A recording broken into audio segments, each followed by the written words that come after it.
and welcome back to the Disco Pants podcast. I'm Conor Bromley. I'm joined by James Copley, who's playing with the tripod. Fiddling with the tripod. Fiddling with his tripod.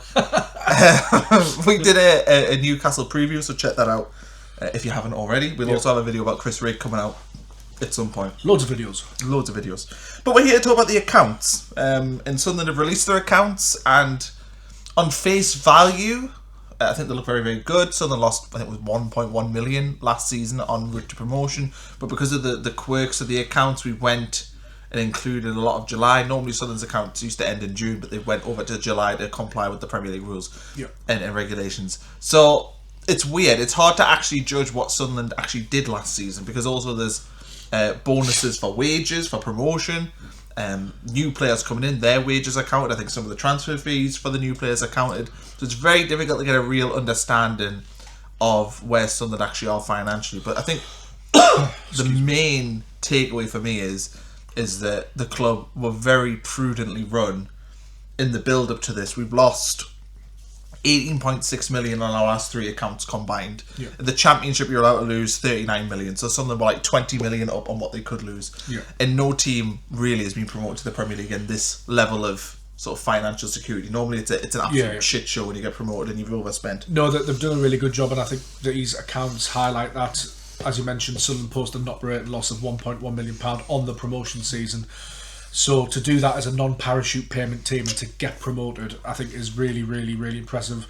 Across three Championship seasons, losses were just under 20 million quid, which again is mad for context. I think Leeds United lost roughly three times that in one season. But I saw a thing that Coventry are losing. Don't get me started on them. Yeah, but they were losing something like 450 grand a week. Yeah. So if you add that up, they're losing. Yeah, it is one of the most financially sustainable promotions in Championship history, especially I would say modern day, with parachute payments, with everything that involves. And I think my main takeaway is that Sunderland's play trade model in terms of the sales has really benefited the club. I think this set of accounts revealed Sunderland's highest ever player sales figure, I believe. Wow. Which included Jack Clarke, Joe Bellingham, Tommy Watson. So that was, I think, £45.8 million profit, which I don't think Sunderland have ever done in their entire history. And it sort of indicates really the model that Sunderland went down, because it's hard when, in my opinion, Sunderland are a big club. It's hard to accept that you will have to sell your best players at some point to compete.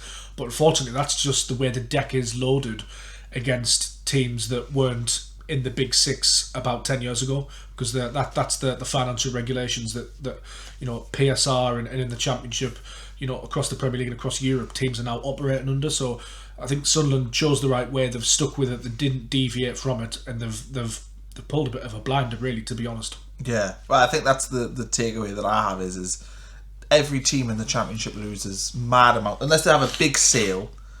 Every team loses mad amount of money. I talked to Kieran Maguire. We mentioned it in one of the previous videos, didn't we? But I think the average Championship club loses in the hundreds of thousands every month. Yeah, which is just mad. Well, the thing is, they're all allowed to lose 13 million a season, adding up to 39 million. Every club pretty much aims to lose 13 million quid a season. Yeah. So the fact that Sunderland have lost 8 million, then 1 million. It shows incredible how well we've been run. And without that player trade model, Sunderland would have had really significant losses. Yeah. And if you think about if Sunderland didn't go up, right, so let's pretend we don't win the playoff final, Sunderland would have still sold Joe Bellingham for 30 odd million. Yeah. Tommy Watson still would have went for 10. And Jack Clarke had already gone. Jack Clarke had already gone on top of that. But also the other players that we had, the other assets we had at the club, we would have probably sold another big player and reinvested. I think what's worth highlighting as well, Stuart Harvey, Christian Speakman, Kieran Louis-Dreyfus, in terms of, we've spoke about it before, that period at the club, contract management. I know Jack Clarke's contract was sort of ticking down, but that was the optimum time in which to sell him. So we saw Joe Bellingham, Jack Clarke come to the club for nominal fees, really, in the sort of 1, 2s and 3, 4 millions. Tommy Watson was an academy graduate, so those three players really sum up how and what Sunderland did. About 4 million quid, wasn't it? Yeah, so like ridiculous really to turn such a profit on those players.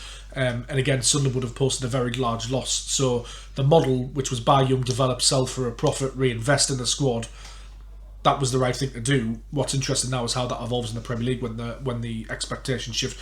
You would suspect that Sunderland will try and replicate that, but just at higher levels now. Yeah. And that's how they'll advance the club. Well, I think what's interesting is that I actually made a video on my other account, Beyond the Big Six, check it out, about Leicester though, and how they ended up going from essentially, they finished 5th, won the FA Cup, finished 5th twice, finished 8th the next year, and then they finished 8th, and then that summer just got it all wrong. Got relegated. But what Leicester stopped doing was they stopped selling those. So like they sold Harry Maguire. Was like a big one, and they reinvested that money to buy in better players. And what happened for them is that when they were doing that, Ben Chilwell was another one. Tielemans as well. No, well he's one of the negative ones because they paid 40 million for him and lost him on a free. Right. Okay. Oh, of course. So what they ended up happening with Leicester was they had a model for years where it was basically sell a big player every summer and then reinvest to get new players to potentially either become your starting players or sell again for a big profit if they were to take that next level. And they stopped doing that. And what's ended up happening is they got relegated surprisingly from the Premier League. They had like Maddison, Harvey Barnes. Yeah, really good players. They had that Wout Fass who they bought and who had a big reputation at the time. Yeah. They had a lot of players that you would have went, well, there's no way they're going down. But they get relegated. Then they're in the Championship. They buy stupid players like Conor Cody for 8 million. Harry Winks came in for 10 million. They don't get promoted. No, they did. They came up. Oh, sorry, they came up. Yeah, under Maresca. Lost Maresca. Lost Dewsbury Hall. Yeah, because they had to move Van Nistelrooy for a bit, didn't they? Badly recruited. Spent like 20 million quid on Oliver Skip. I forgot he even existed. Oliver Skip. Wow. Yeah. But what it shows us, though, is why, if you want one of the big sort of 6 teams, and you're seeing this with Newcastle and Aston Villa. I mean, Aston Villa have been selling players, but Newcastle have really not wanted to do this. No. But if you don't sell players, you can't then reinvest and bring in new players to potentially become better and sell them for more money. You have to like fill that machine. If you stop putting water in it, it stops turning. That is I've written about this on the Sunderland website, and I think we've even discussed it on the podcast. But that is the big challenge for this recruitment team, which has got a different feel and a different makeup about it now. But it's how do you keep repeating the trick? Because if you have, it's a little bit different in January. Although I suppose it would apply if you overextended in January. But if you have one bad summer, like you're in a little bit of trouble, especially if you in your second or third sort of season as a newly promoted club. I mean, look, Wolves are in their 7th or 8th season, I think. Yeah, and they've had a bad summer window. But it's pretty much a case. Leicester had 5 bad windows in a row. Yeah. So they went. And they were operating from a high level. Yeah, they were 5th. Missed out the Champions League on the final day twice. 5th. Yeah. And then have 5 bad windows, which eventually sees them in the position they're in. And I think that's what Sunderland seem to be doing very right now. Now, we are only early in this because we haven't actually seen the Premier League phase of this project, really. No. We won't see that until the summer if they sell a player, or do they strip the recruitment back, maybe only spend 50, 60 million, but keep the squad together. And this set of accounts only really tell half the story because, Premier League TV money changes everything as well. The Championship TV revenue was about 12 million quid. When you go up to the Premier League, it's about 130. So I think if you finish bottom without winning a game, you get like 120 million quid, don't you? So we're sort of talking in a different ball game now. But I think generally this set of accounts, we used to worry about Sunderland's accounts, didn't we? They used to be forensically looked over by everybody in the granny, especially in the era of Stuart Donald and Charlie Methven, because we were being outright lied to and misled, and the accounts were hiding some very, very big smoke and guns. And I think you just get a level of competence now. There's some debt attached to the club, which is some of it is to the Australian bank, which of course we covered a couple of videos ago. Some of it is to Kiri Louis-Dreyfus and Duane Sartori's holding company. Some of it is to another holding company which is chaired by his mother. So there is a little bit of debt attached to the club. You don't want to see that go too high. They've said they're going to convert some of that debt into equity, which hasn't happened. But for me, that there isn't much in these accounts that you could look at and really criticise too heavily. I think Sunderland are ran very tightly as a ship and have been for some time. And credit to them as well, because running Sunderland that tightly in the Championship without overextending themselves, you think of not wanting to pay over the odds for someone like a Kiefer Moore, someone like that could have really hamstrung the club in the summer. That's actually what allowed Sunderland to go and spend more than Leeds. Yeah. It was a risk at the time, because you could well have got knocked out by Coventry and you could well have not beaten Sheffield United. You might be in the Championship for another season. But as you say, at least you would have had those saleable assets to then kick the club on. So they've, circumstances prove that they've done very well, and it's helped set Sunderland up now for what we've seen this season. Yeah, I think it's going to be really interesting to see where the club kind of is over the next year, because I think this season is went better than anyone would have thought. the club are going to stay in the Premier League. They've probably been able to plan since like January about being in the Premier League next season. Yeah. So it's going to be very interesting to see what they do. I think they'll have an idea if they're going to sell a player, who that player probably is. So I think it is quite exciting because Solfie's been in for a year. So all these things coming together, it feels like Sunderland are in a very, very good place to be able to kick on this summer. And what has to happen, whether it's this summer or next summer, they will have to sell some players for big fees. Yeah, definitely. And that's important that they do that, because you won't be able to progress as a club. You'll end up in the position that Newcastle have been in, where they haven't been selling their big players. Obviously, Isak then did go, but you really struggle if you don't do that. And to be honest, I think what's and we're talking about Newcastle because obviously we're playing them and we're familiar with the club. But what's missed a lot of the time about Newcastle is that they actually sold one wrong player that I'm thinking of, but they sold the wrong players. Like they shouldn't have sold Anderson. They shouldn't have sold Elliot Anderson, and even Minter. You could argue that okay, maybe you just don't spend anything that transfer window, because it's very hard to find a player with the profile of Elliot Anderson, and maybe you should have just sort of taken your medicine when it came to that one and just kept him at the club. But you sort of overextend yourself. You put yourself in a position where you had to sell a player. Even now, obviously the model is based around player sales, but Sunderland don't have to sell players to balance the books in terms of PSR or SCR, whatever it's going to become.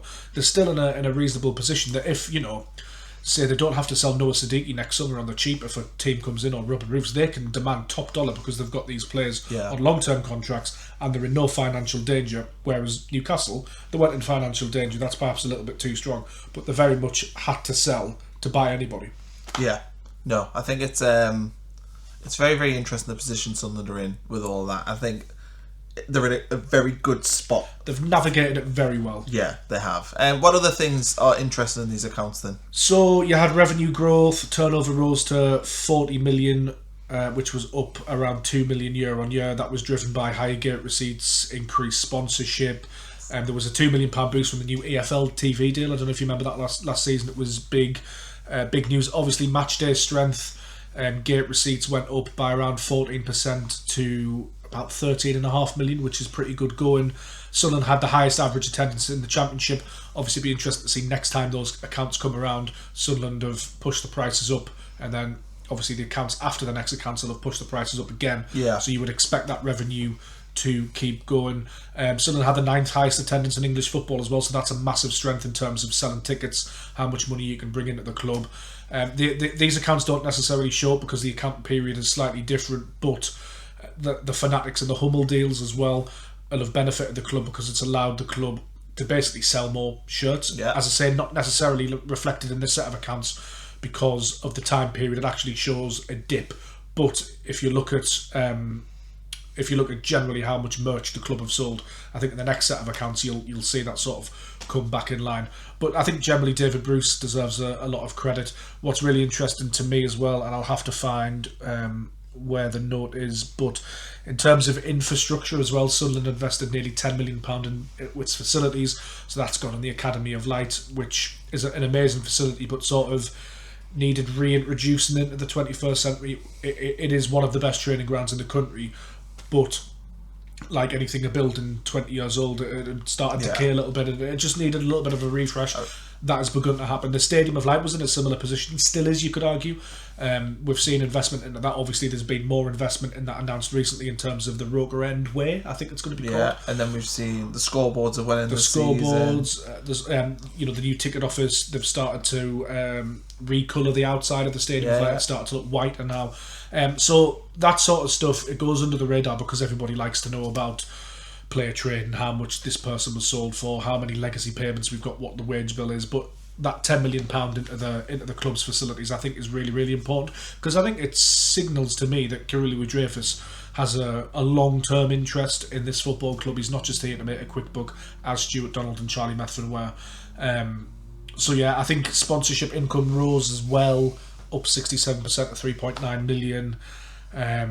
Fanatics and Hummel boosted retail from what we can see. So I think it's really, really positive, and there's no massive gaping black hole or red herring in these accounts like we've seen in the past. And as well, I think Sunderland are on the path to sustainability. Like, there's a plan there. These accounts really reveal the plan we know is already there. We go back to Sunderland's previous owner, Stuart Donald, Charlie Methven, there was no plan. It was asset stripping. And then the ownership before that, Ellis Short, he was just pumping money in, no plan. Nobody really cared about the accounts because this rich American man was just going to sort of take care of everything. And that's what Charlie Methven was right about. That was the culture of the club. And it did need changing. It just didn't need changing to what Charlie Methven changed it to. And then you go further back, Sir Bob Murray simply just didn't have the money to push the club forward. And Sunderland didn't sell a lot of players around then for big money. So this really, to me, reveals the way to go and reveals that Sunderland are on the right track. The problem is you do have to maintain those numbers and maintain the growth, and that becomes really challenging. You know, people's wages aren't getting any higher, but shirt price increases are probably going to go, and season ticket prices have increased. So there's a balance to be had. You have to mirror that with on the pitch success as well. That's what will really push Sunderland forward and push the figures forward. But I think these accounts also reveal what we know about Sunderland. There's loads of room for growth as well. And if the club ever did hit a real purple patch where they were competing for stuff, I think, like commercially and in terms of money for Sunderland, that's really, really exciting. I think as well, what isn't sort of in the losses, things like infrastructure costs, stadium costs, all that, for your PSR, SCRs it's going to be, those things aren't included. No, they're so not. while It's like Sunderland have money, lost, isn't it? Sunderland have lost money the last 3 years, the reality is they are probably actually breaking even or in profit in terms of where they are in terms of PSR. So that is another reason why they'll be able to spend. In terms of the PSR position, which will obviously change to SCR, you allowed a rolling 3-year loss of around 21.6. Oh, sorry, we've had a rolling 3-year loss of around 21.6 million, which is well below the £39 million limit. So, I mean, even that in itself, I know it's going to change slightly, but Sunderland are in a reasonably good position. I think they've, controlled spending, strong play model, match day sponsorship and retail's all been good. So I think for me, you can't really ask for too much more. And as I say, there's nothing really controversial in there. Yeah, it's very boring because the accounts used to be this like rage-inducing thing, and we were all looking at we were arguing about the accounts as well to a degree at one point in our history. But now they're just, apart from, as I say, that debt position where you've got the debt to the parent company that Louis Dreyfus and... There's also interest to be paid on some of the debt. Yes, which is to the Australian bank, Akira. So that will accrue interest. That is interest. Common, though, in football. When we spoke to Kieran Maguire, we did that video, which I should have watched before this, to be fair, but that is sort of a cash flow issue, which is not too much to be worried about. But I think, philosophically, it's still good for us to know about these things and to keep an eye on that. Because sometimes if you give people an inch, they'll take a mile, and I think it's good that the club know that people will talk about the accounts and you can't really slide anything past. And you have to try and run the club properly. I'm not suggesting Kieran Louis Dreyfus wouldn't, but I think it's good that there's accountability all around. Yeah. Is there anything else we need to talk about with the accounts? I don't think so. It's a pretty wide-ranging topic, and obviously we're not accountants. No. But I would point people towards Chris Weatherspoon for The Athletic because he does really good work. Phil Smith, again, by his own admission, is not an accountant, but over the years has developed a decent understanding of what they mean. So there'll be a couple of pieces on the Echo as well. I think Phil will do a video for On the Whistle, but it's pretty good news in my opinion. Yeah, it all looks good. Sunderland are essentially the takeaways are Sunderland are in a good position. Yeah, and they got promoted in a wild way where they weren't overspending, and they probably were just about compliant to zero. They were probably not losing in terms of PSR. And I think just a final point, and I did touch on it earlier, but it really is it does hammer home the fine margins of sport, whereby Sunderland could very easily still be in the Championship. Absolutely, yeah. But now they're in the Premier League in such a good financial position, thanks to Dan Ballard's header, Eliza Mayenda's couple of goals in the playoffs, Wilson Isidore scoring, and then Tommy Watson. And it's, if that had gone the other way, then we're having a very different conversation right now. Yeah, we are. We might not even be sitting here right now. There might be no Disco Pants podcast. No, maybe not. That's Kieran Louis Dreyfus's gift to the world. This podcast. Right. Thanks for watching. Let us know what you think. If there's any questions about the account, I'll let James answer them if you put them comments in. Because I'm just going to send people to Chris Weatherspoon. Yeah, okay, fair enough. But yeah, if you've got any Kieran Maguire comments, let us know. Check out the other videos we'll do this week, and we'll see you soon.